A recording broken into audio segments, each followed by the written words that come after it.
Welcome to Yankee Stadium.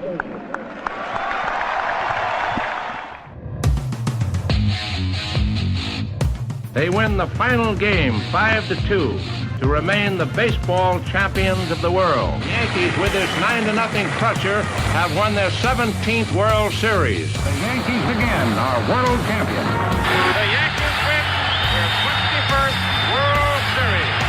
The Yankees are champions of baseball. Ball game over. World Series over. Yankees win. The Yankees win. The Yankees are back on top. World champions for the 27th time.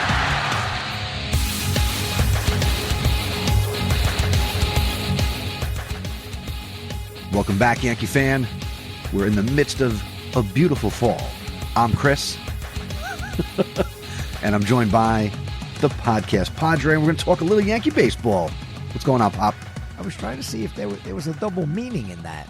A beautiful fall. Did you mean fall the weather or like fall from grace or something? I don't know. Well, the Yankees aren't falling from grace. They have made progress in the last week. We picked up a game on those pain-in-the-ass Blue Jays. Picked up. In spite of our bullpen taking 2 nights off. Dear God. Okay. All year, I've had problems with Devin Williams being on this team. And since last year, I don't like Mark Leiter Jr. I want him off this team. Here's another, as Chris Russo would say, I want him out of the league. It's a good thing your last name isn't Steinbrenner. He stinks. Oh, maybe this offseason I'll prepare a missive. Who you sending it to? I'll do it myself. There you go. I'll play the Patton music. We'll have a great time in November. Because Lord knows that's oh God, goodbye, Padre. I'm out. I'm out.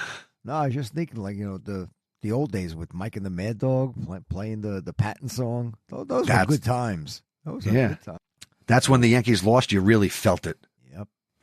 Well, let's see. We're near the end of we're 9 games into that 12-game streak, and we're 5-4. Yeah, and things look good so far. Now, I feel bad trying to say, oh, we're recording this on Friday night.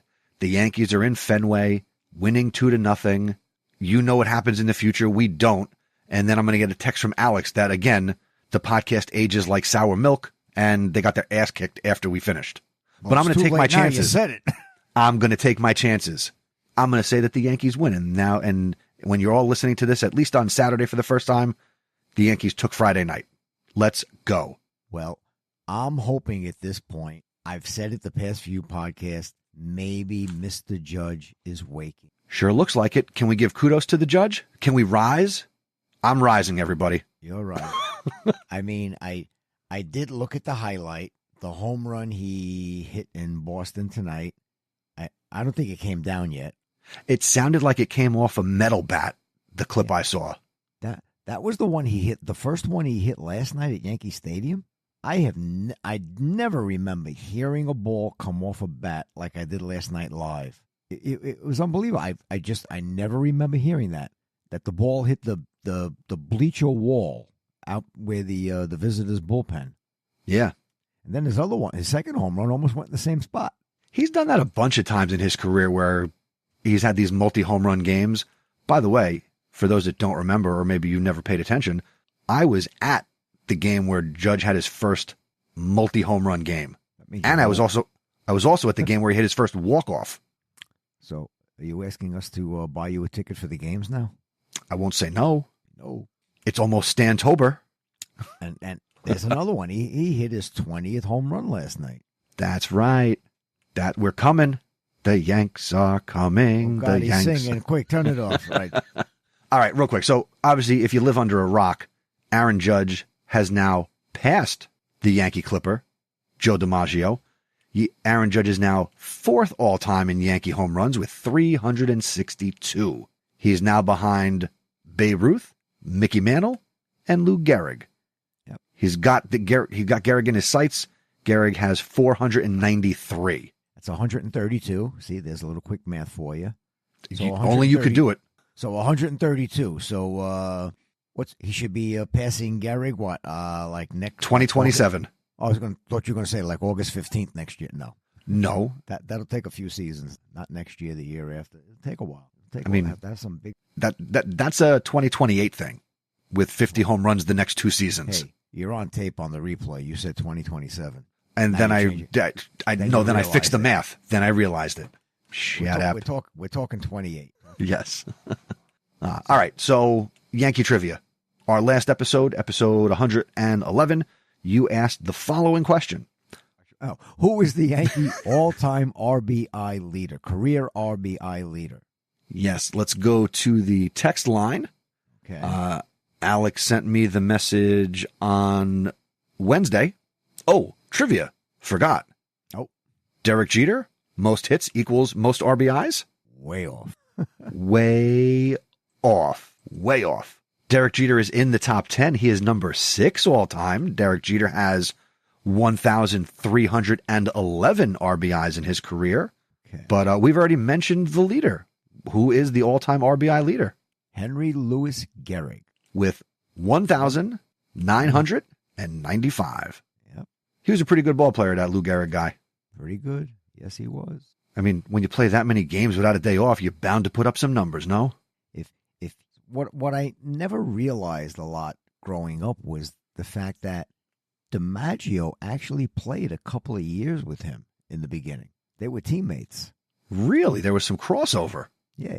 I think DiMaggio started in, I'm going to take a wild guess, I think 1936. So Gehrig was still, a full-time player, full-time contributing player. So I think they had at least two good years together. Maybe DiMaggio played 138 games in 1936. Okay. And that was his rookie year.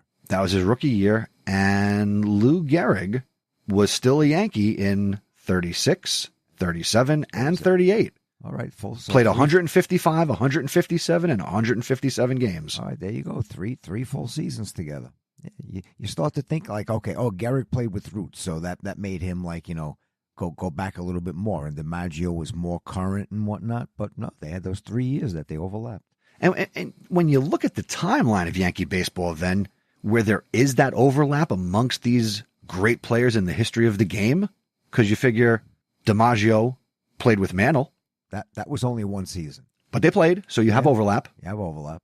And Mantle played with some of the guys who wound up playing into the 70s, who then made it into the 80s.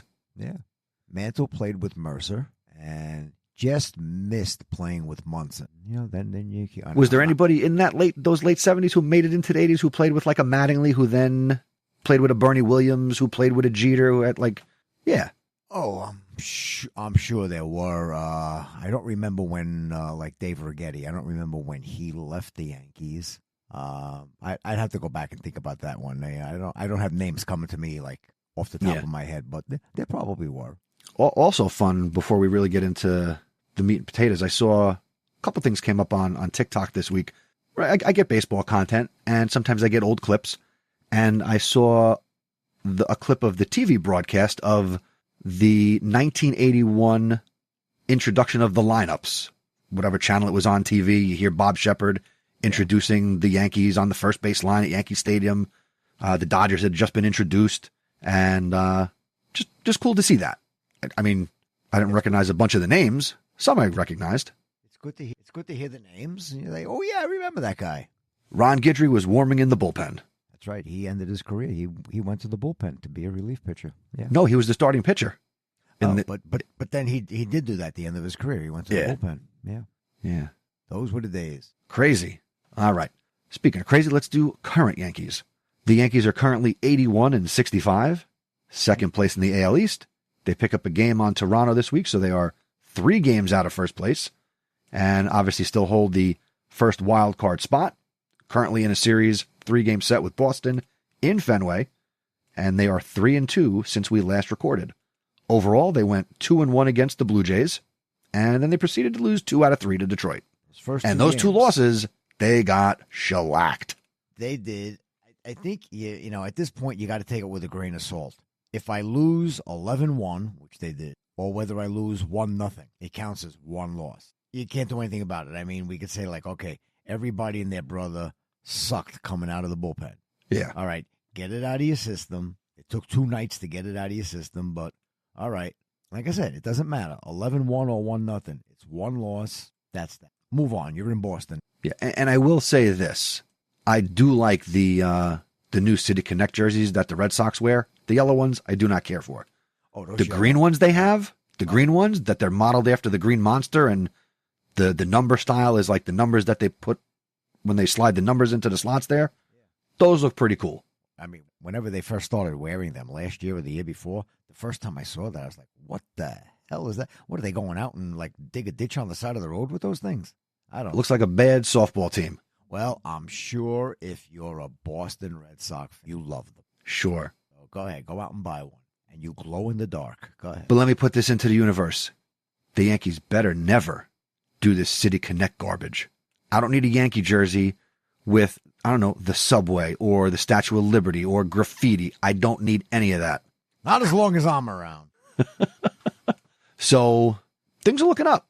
Like I said, remember last week I said, from this point on, win 3 more games than Toronto. So as of right now, that's where we are. We're 3 games back. Win 3 more games. You want to look at it as you brought up. Okay, after Sunday, now we're in the home stretch and we're playing the below 500 team.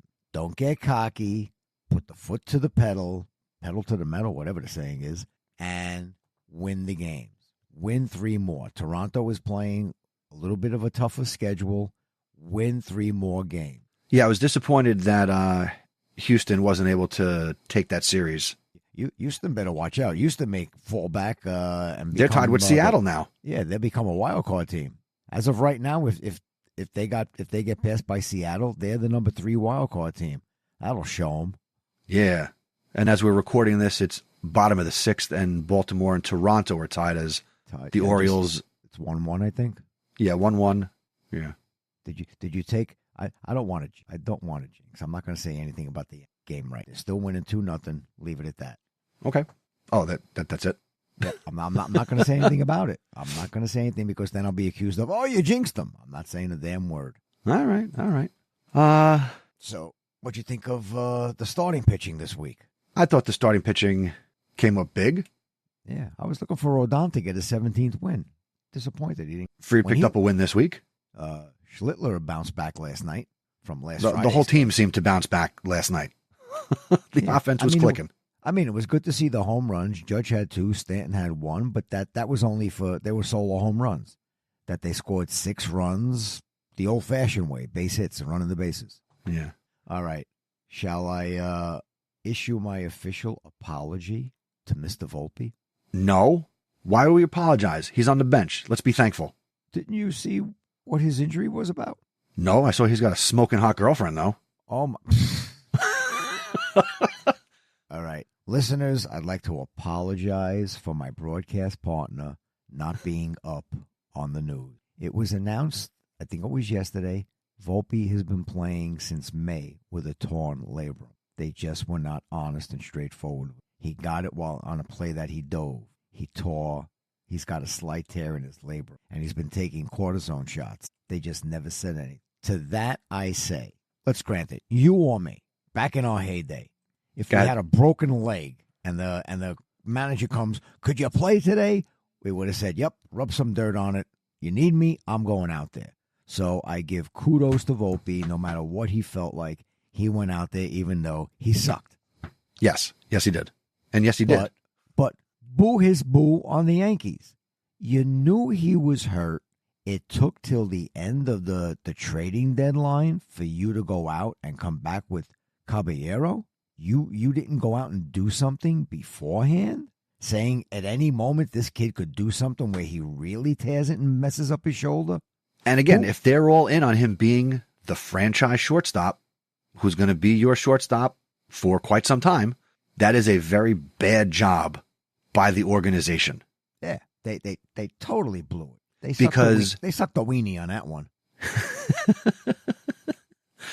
That when you look at the caliber of play with better defense, with better offense, replacing him in the lineup, putting him on the DL, whatever the case may be. You cost yourselves a happy summer. If they made different decisions, maybe it wasn't another summer where we're talking about how it's another summer of, look, the Yankees fall off in June, July, and August. Now, it wasn't entirely because of Volpe's play, No. but they didn't do themselves any favors by keeping him on the field. No. But again, they had no... At that point, it would have been Peraza. He was still on the roster. Maybe that's what they figured. Okay, put him out there, make him keep playing. If something happens, okay, Peraza, you're out there. By the way, did you know that Oswald Peraza's on the Angels? I saw something the other day. I was going to ask you which team he was on. I heard something, but then I didn't catch where he was. Is he still not doing good, or was all of a sudden is he turning it around and he found God? Let's see. Let's go back in his last 5 games. 0 for 3, 3 for 5, 0 for 2, 0 for 3, 1 for 3. So he's playing. Okay. But I'm going to be honest. Maybe I got to take another demerit. When did he go to the Angels? I forgot to bring that up like 2 weeks ago because I was playing MLB The Show, and I'm like, why is his baseball card on the Angels? Goes to show you how little he contributed to this team. Didn't even know he was gone. Oh, I knew he was gone, but at the trading deadline, they did not get anybody from the Angels, did they? I don't think so. Maybe he got traded to somebody other team, and that team traded him to the Angels. I don't know. In any case, he's on the Angels. So, however he got there, maybe he got on the wrong bus. I don't know. Yeah, they traded him to the Angels at the deadline. All right. Hope he's happy.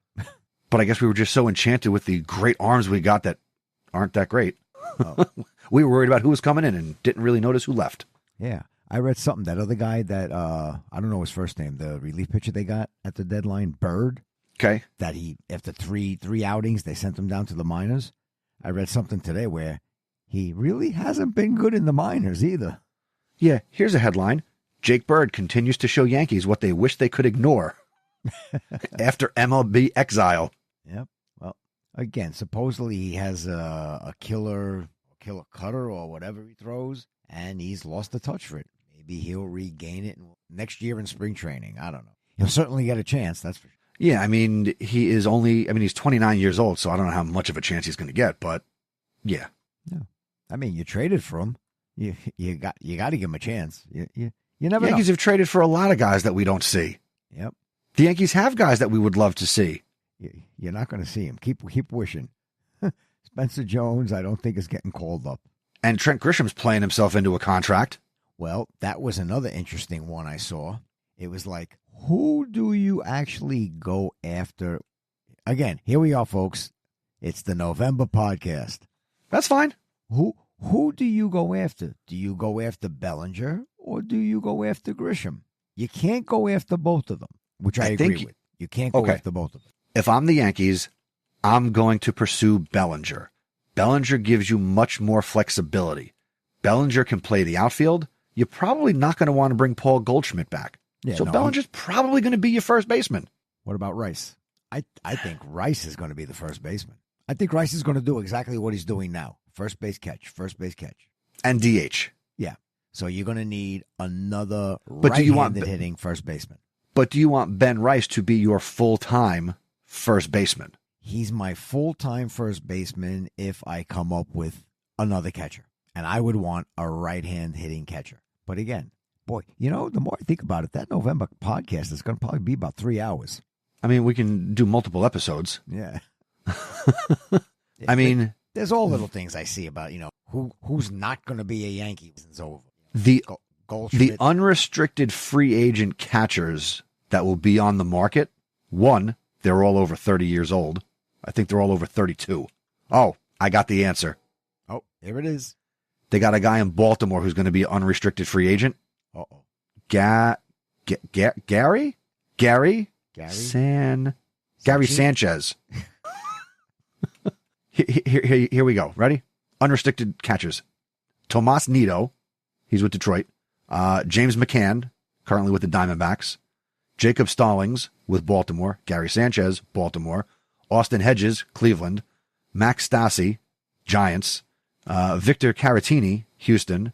Christian Vasquez, Minnesota. JT Realmuto, Phillies. That would have been nice to get him when he was first a free agent. Yeah, that's it. And by the way, the age of all those catchers, 31, 35, 35, 32, 33, 34, 32, 35. I was thinking maybe the right-handed catcher would come more out of the minor leagues, because all you've heard about for the past couple of years is the Yankees are loaded catcher in the minor league. Yeah, they got outfielders too. Let's see. Yankee. Let's see. Let's go by position. Show the full list. Let's see. Catcher, Yankee. No, that's all of baseball. Well, let's see the first Yankee who comes up. We don't have a Yankee catching prospect in the top 10 in all of baseball. Let's see who their highest ranked catching prospect is. And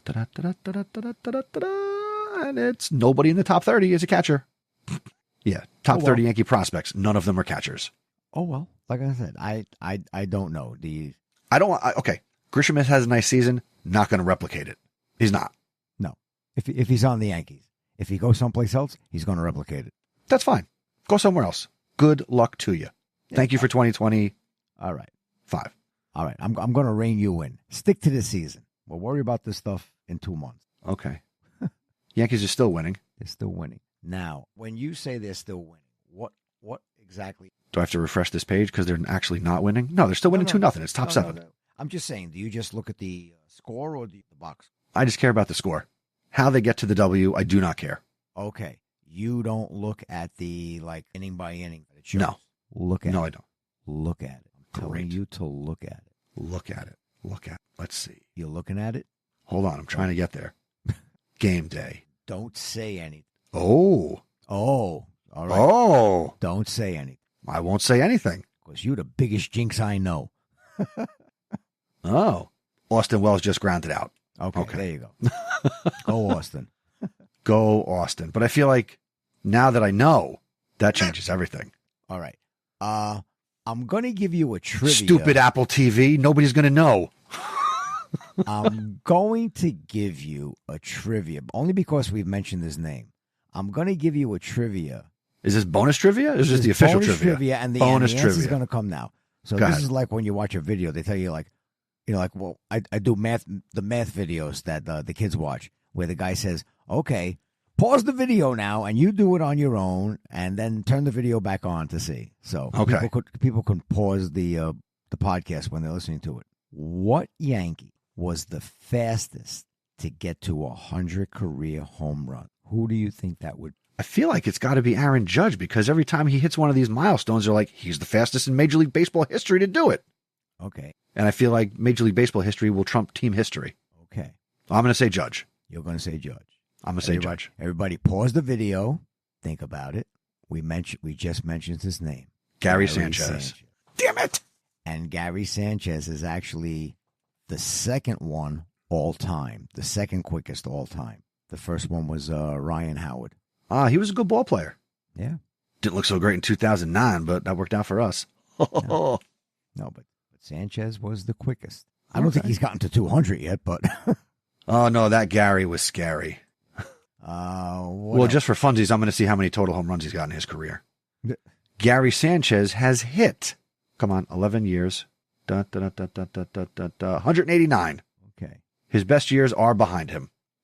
Way behind. A career gone wrong. Yeah, and you know what? I'm going to blame the Yankees. I bet his career would have been different if they let Joe Girardi ride his behind and make him a better catcher. That's like, ready? Here's for your other podcast. Same thing that's happened in education. We needed Joe Girardi to run education? We needed a little bit of tough love. You're right. You're right.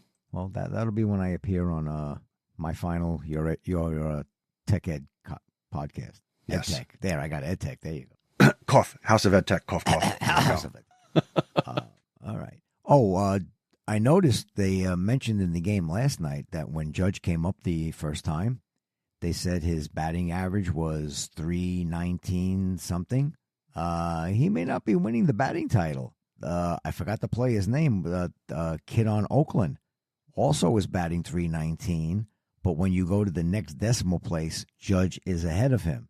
And they said the 319 is the lowest batting average Judge has had since game 1 of the season when he went 1 for 4. Well, let me give you good news. His batting average as we're recording this is currently 323. Yes, because he 3 for 3 last night and Jacob Wilson, the shortstop of the Athletics, is currently hitting .319. So there could be a batting title in his future. Now, let's talk again. It's this season. Is Aaron Judge the American League MVP? Or will the writers go with the storyline of Cal Raleigh is having a great season? I think that's his biggest competition. That's his only competition. Yeah, well, biggest only. I think it's between them two. If Seattle can get to first place, and Raleigh, you said before the podcast, you're looking at him, he's up to 53 home runs. If he gets to, in 2 more weeks, if he gets to like maybe 58, he might, it gets hot, he could get to 60. If he does that in the next 2 weeks, I think he would have a shot at being the MVP or getting a hell of a lot of votes. It would be real close. No, not for nothing, though. Aaron Judge seems like he's heating up, turning things on here in the last couple weeks. What if the Yankees overtake the Blue Jays and the Yankees also come back and win the division? Same thing. Judge gets hot the next, what is he? He's up to 47 home runs now. He gets hot. He gets up to 52, 53 for the year. It's going to be, I would say it's going to be close.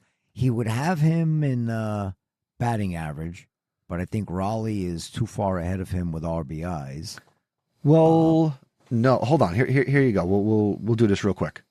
So Aaron Judge, Cal Raleigh. Aaron Judge leads the league in runs scored, 120 to Cal Raleigh's 95. Okay, so all right, so he's got him by 25. Okay, that's a big. Aaron Judge has more hits than he does. Aaron Judge is 5th in the American League in hits with 159. Bo Bichette has 181 hits. Cal Raleigh. Hey, be nice about my shortstop next year. Cal Raleigh. I'm down to 25, and I do not see Cal Raleigh. Does Cal Raleigh have less than 135 hits on the season? Because that's the bottom of this list. Then it's a home run. Yeah. Doubles. Aaron Judge has 28 doubles on the year. Definitely more than Cal Raleigh, who has less than 27 doubles, I think. Okay. Like I said, in any case, I think it's between them two. RBIs. Cal Raleigh has 113. Aaron Judge has 101. Okay. So Aaron Judge has been walked 105 times. Cal Raleigh, 90. Strikeouts. Okay. Aaron Judge does not lead the league in strikeouts. Okay. Aaron Judge has struck out 150 times this season. And Raleigh has struck out 171 times. Okay. Catcher's got 14 stolen bases, though. Yeah, Judge is running. No. Cal Raleigh has 14. Judge has 11. Yeah, well, Judge is actually he's picked up. He's been running more the past week. Yeah. And Cal Raleigh is hitting a robust 239. But he's got, you look at, Cal Raleigh, batting average 239, on base percentage 354, slugging 570, OPS 924. Aaron Judge, average 323, on base 444, slugging 675. He's got an OPS over 1,000. It's going to come down to the writers. That's all I got to say. A lot of them might say, well, Judge, you've won it a few times. I'm going to give it to the other guy this time. A writer might take that approach. I hate that. You're supposed to look at it arbitrarily.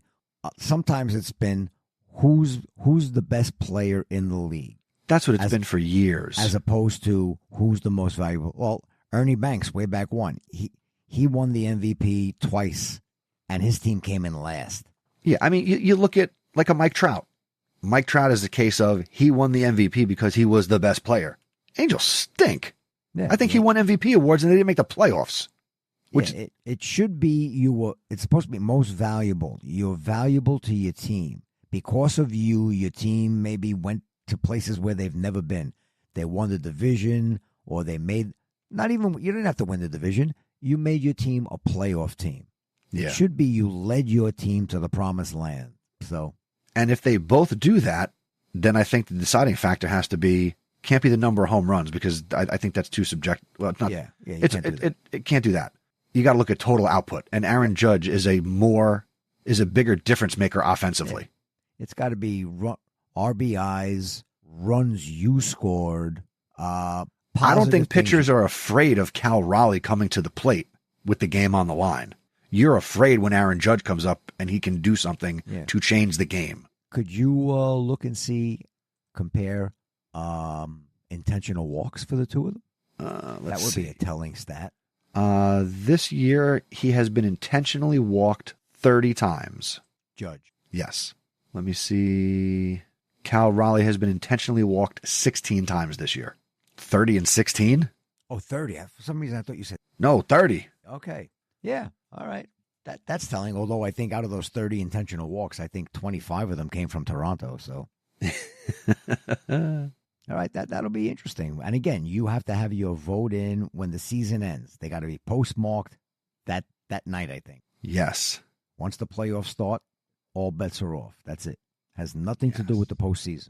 Give you an update. It's 4-0. It is 4-0, and it's bottom of the seventh.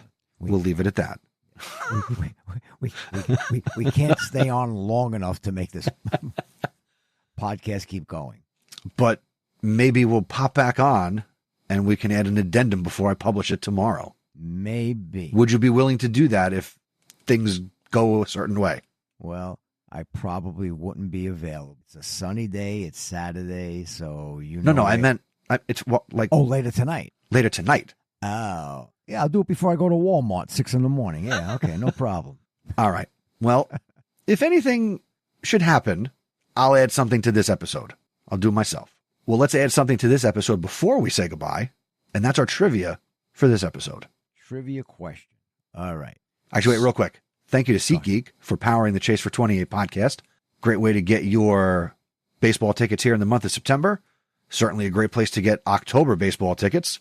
Looks like one New York team is probably going to be buying tickets in October, while the other, probably not. Bazinga! So go to chasefor28.com/SeatGeek and get the app. Use our promo code at checkout, and you will save $20 on your first order. And that savings code is Chase for 28. Thank you to SeatGeek for powering the Chase for 28 podcast. All right, Padre, drop a knowledge bomb. All right. Trivia question. Who is the Yankees' all-time leader in total bases? Yankee all-time leader in total bases. We will have the answer for you in our next episode. And I'll tell you right now, the next episode, we can't record next Friday night because I finally have a home football game to announce. Yay. So we will record next Saturday morning on September 20th. And quickly, the upcoming schedule. Where do we go? We go to Minnesota. We go to Minnesota for 3. Then we get some kind of... Go to Chicago. Then we go to Chicago for... sorry. Twins for 3. Baltimore for 4. Baltimore. Then we got a day off on the 22nd. Then they are home for the White Sox for 3 and home for the Orioles for 3. Chicago's at home. Okay. Yes.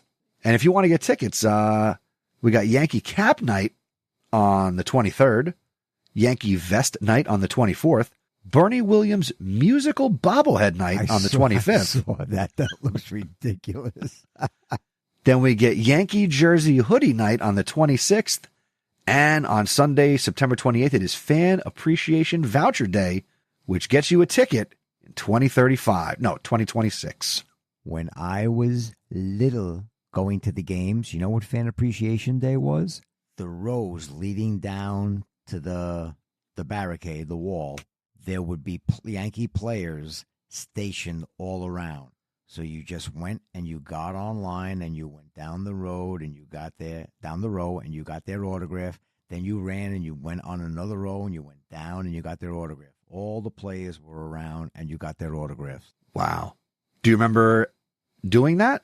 Or did... No, I couldn't be bothered. I just sat there and watched everybody else. For real? Yeah, the lines were ridiculous. Well, you got to remember, this was like in the, the 70s and whatnot. It was like, So is this before the remodel? Yes. This was before they remodeled and they went. Could I quickly congratulate Jacob deGrom on his return to Shea Stadium tonight? Sure, why not? Let's give it up for the DeGrominator. Here's a Met update. Top of the 8th, Texas 8, Mets, and Texas has the bases loaded, no out. Beat the Mets. Okay, I saw a clip of Mike. We'll talk Mets for a second. Why not? Yankee, New York, whatever. Saw a clip of Michael Kay talking about the huge disappointment it would be because, in essence, the Mets ran back the same team that got to Game 6 of the NLCS last season. And really all they did was add Juan Soto, who went to the World Series last year. When you look at the Mets, Juan Soto, if you looked only at his numbers, you would think the Mets would have an 8 to 12 game lead and they're in first place in the NL East. But his numbers this year, and really all the Met numbers, ugly in terms of when things happened. Look at his home runs. The far majority, solo, meaningless home runs. Weren't they calling him Juan Solo? Yeah. Wasn't that something Evan was doing? Yeah. Somebody, a student, mentioned to me this morning, well, he's hit 38 home runs. I said, and how many of them did something for you? How many of them were solo home runs? Yeah, but he still hit 38 home runs. I said, but what did it do for your team? And then finally he just like... Yeah. It would be one of the biggest, not busts, but disappointments in New York sports history for them not to even make the playoffs. Oh, definitely. They just got their faces stepped on by the Phillies. Good. So, like I said earlier, one team is probably going to play in October and the other one looks like it might not. So, we'll keep tabs on that. You can make mention of what was happening. All right, so Luis Gil was throwing a no-hitter through 7 innings. And you want to talk about how that obviously gave up a hit. Looks like he gave a couple of walks, and I think Nick Eaton, whatever his name is, he got a hit, drove in 1 hitter. Yeah, so shutout is gone, 1 hitter. Actually, hold on, stop it. They protected Gil. Gil was not pitching. Oh, okay. I was only looking at the game day thing. So they took him out. They took him out, and Cruz was... Okay, Cruz gave up the hit. He pitched 2/3 of an inning. Or it looks like he's still in. 2 out in the bottom. Oh, shocker. The Yankees make 2 errors. Caballero, his 11th on the year, a throwing error. And Jazz Chisholm. Why? Okay. Second baseman should not make throwing errors. I'm sorry. Unless you're running behind the bag and you're throwing across your body. Like deep behind, like if you're going just towards second base and you gotta... If you're going towards second base, towards the shortstop. If you're going that way and you gotta turn around and pivot. That's the only way you should be making a bad throw. Or on a double play where the guy sliding in knocks you on your butt. Fair enough. All right. Well, there's no extra content in this episode. We did the sponsor, we did the trivia, we did the schedule. Great to chat. Yep. Say goodnight. I'm Chris. He's the Podcast Padre. Let's go Yankees and let's finish September strong. Yep. See you next week.